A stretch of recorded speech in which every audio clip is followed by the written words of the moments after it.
happened to have a very good team in my class that year. It's kind of rare.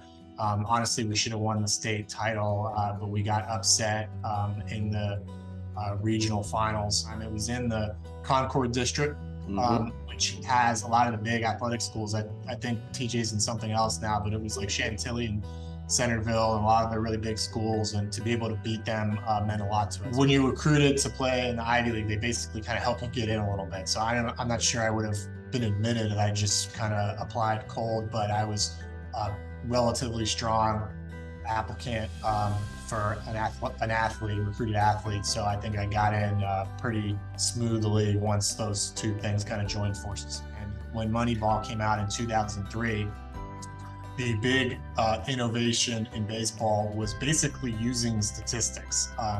It's as simplistic as it sounds.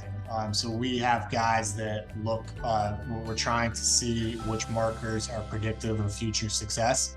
And so they will run regressions on everything that happened in the past and then keep track of how it predicts the future.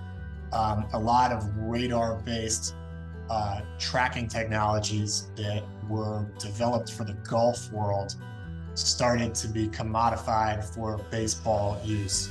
It very precisely tracks the movements, first of the baseball, but then later the bat, and then now the skeletons of the people that are playing baseball. There is now a huge thirst for people with technical skills.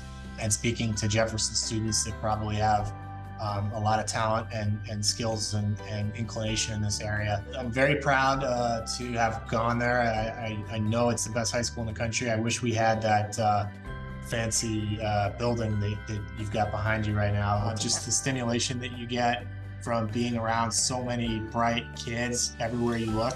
To have that in high school, it's not easy to find, and it really gives you a head start on kind of getting out into the real world where there's competition and there's technology that changes the way you go about your work all of a sudden.